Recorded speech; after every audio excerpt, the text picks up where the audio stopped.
If there's one thing you can count on, it's that weather in Scandinavia is miserable during winter.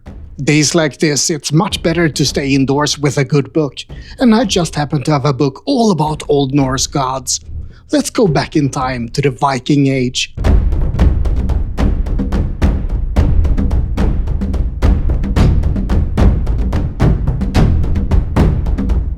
Old Norse religion wasn't a clearly defined religion. It was a patchwork of gods and stories that traced back all the way to the Bronze Age, and even earlier. We don't know what stories people told about Odin and Thor back in the year 500 AD, or at the height of the Viking Age around 1000 AD, but we can make some educated guesses. The Poetic Edda from the 13th century is the oldest written source of Old Norse mythology that we have.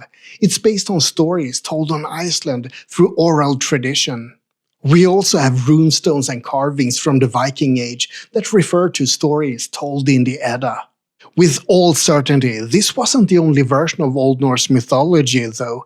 The stories evolved and changed over hundreds of years, and in different places. Old Norse was spoken in Scandinavia, and in Britain, and in Germany, and in parts of Russia, and even as far away as Crimea. And all of these people probably had their own twists on the tales of the Old Norse gods. In this video, I'm gonna talk about some gods that you're already familiar with, but I'm also gonna talk about some gods that may be completely new to you. So let's get started. Let's begin by talking about Odin the Allfather, the chief of the Aesir.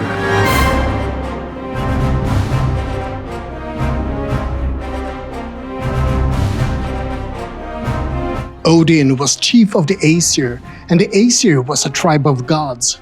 Another tribe of gods was the Vanir, and we'll get back to them later. Odin, together with his brothers Vili and Ve, created the world from the corpse of the giant Ymir. Odin also gave life to the first two humans, Ask and Embla. He was a god of death and a god of war, and his two ravens, Hugin and Munin, told him everything that happened in the world. He was also unique in having more than 200 different names, and that's 200 names aside from all the local variations like Odin, Odin, Woden, and so on. He was named Bragi, One Eye, the Staff Bearer, and the Wise One. He was also called the Wanderer, Yule-Father, the Beloved, and the Deceiver. And according to some theories, he was also a real person. Some theories speculate that Odin and the Aesir were a tribe that came to Sweden from the east, and they became the rulers of these lands. And that actually brings us to probably the most famous of the Norse gods, the mighty Thor.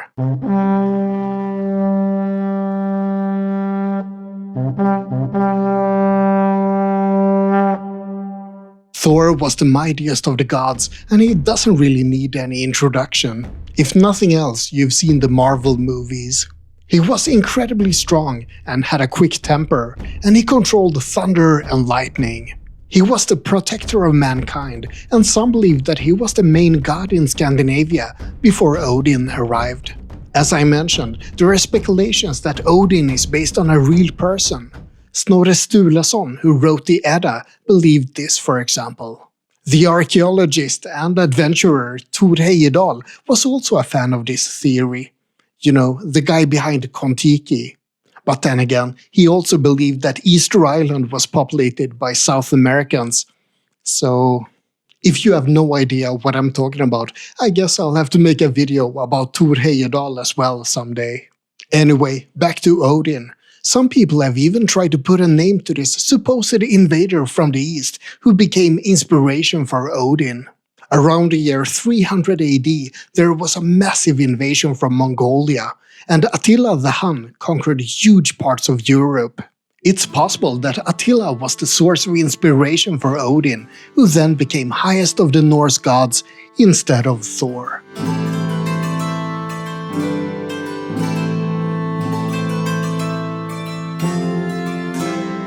But let's get back to Thor for a bit. You've all heard about his hammer Mjölner, of course, but he also had some other tools. making Njord, for example, a belt that doubled his already impressive strength, and Järngrepir, a pair of iron gauntlets. Mjölner had a very short shaft because of a mistake during its creation. Maybe someone had a little bit too much mead to drink, or maybe Loki was involved somehow. In order to be able to handle the mighty Mjölner, Thor needed to wear his iron gloves, or he'd injure his hands. Oh, and speaking of Loki, let's talk a bit about the Trickster God as well.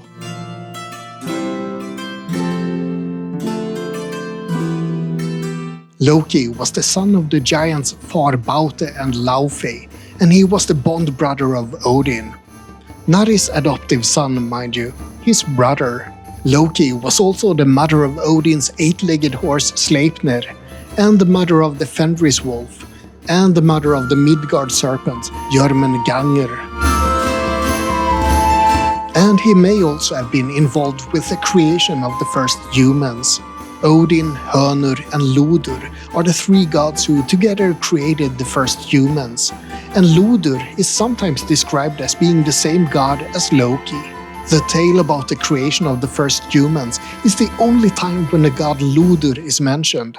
However, the gods Odin, Hönur, and Loki are mentioned together in several other tales after that. So the evil trickster god Loki could actually be a close foster brother of Odin and also be involved in the creation of mankind. Those actions don't really mesh well with Loki's later actions, such as killing Balder and kicking off Ragnarök, the twilight of the gods. But who knows? People change over time, so maybe gods do as well.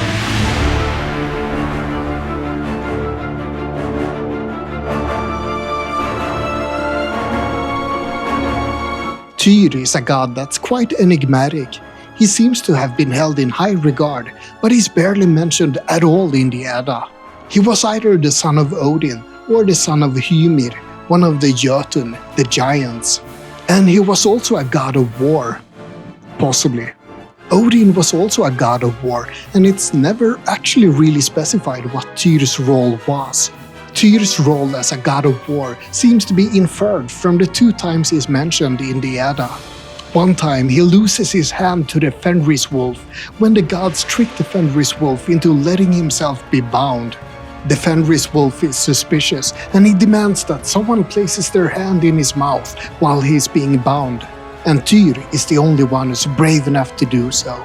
The other time Tyr is mentioned is that he is destined to kill and be killed by the hellhound Garm during Ragnarök. Garm is Hell's guard dog, basically the Norse version of Kerberos from Greek mythology, and some speculate that Garm and Fenris could be the same being.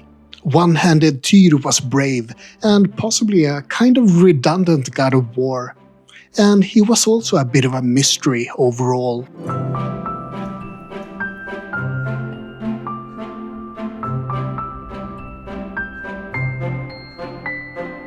Njord was one of the Vanir, the other tribe of gods aside from the Aesir.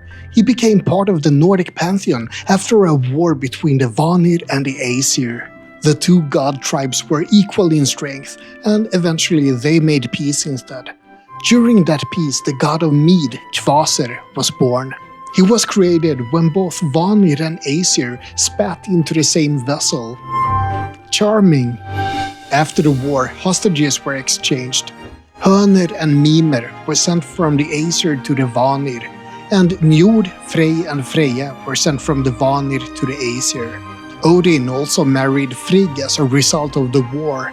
She might have been a Vanir, and that would make sense, but it's not really specified anywhere. It's also possible that Frigg and Freja are variations of the same name, and that the stories were getting mixed up a bit. Njord was the god of the ocean and of seafaring and fishing, so quite an important god. Frej, his son, was a god of fertility.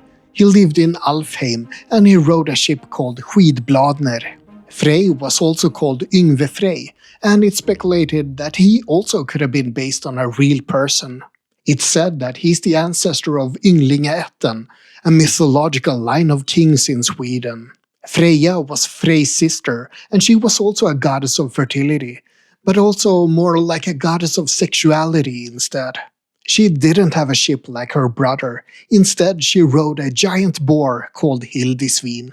And she had a husband called Odd, which sounds suspiciously like Odin. So maybe Frigg and Freja were indeed the same goddess.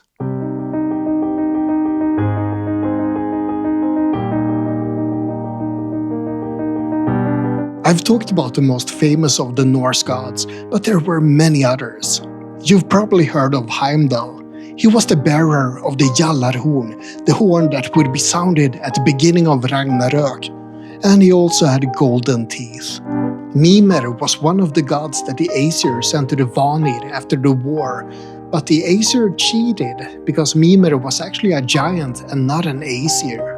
The Vanir got pretty upset when they learned about that, so they chopped off Mimir's head and sent it back to Odin. Odin rubbed magical ointments on the head to preserve it though, so it continued to live, and it told Odin many of the secrets of the world. Before that, Mimir was guarding a well at the roots of Yggdrasil, the world tree. Odin hung himself for 9 days from one of the branches of Yggdrasil, and he also sacrificed one of his eyes so that he would be allowed to drink from Mimir's well. That's how we gained knowledge of the magical runes and of all the worlds.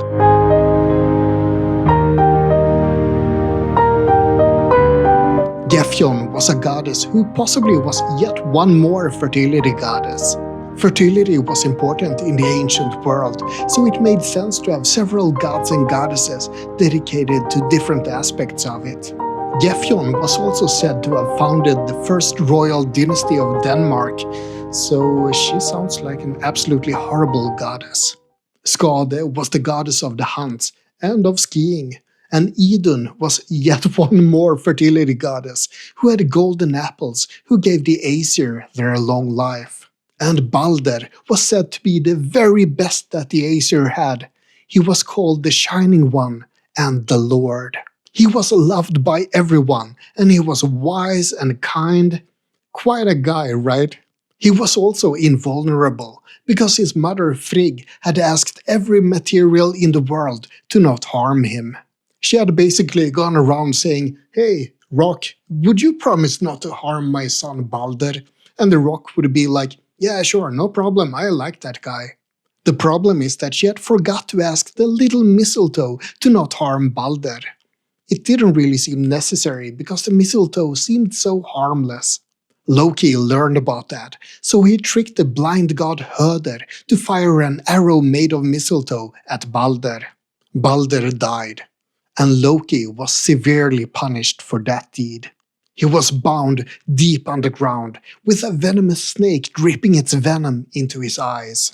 Loki's wife Sigyn felt so sorry for him, so she stayed down there with him, holding a bowl to collect the snake's venom so it wouldn't hit Loki's eyes. But sometimes she has to empty the bowl, and then the venom hits Loki's eyes again. Then he twists and turns and screams, and the whole world quakes. And that's how Loki is bound for all eternity. Or at least until Ragnarök starts. But I think that that's a story for another time. There's much, much more to say about the Norse gods, but I hope you enjoyed this little look into the mythology. Like and subscribe, but most importantly, have a great day.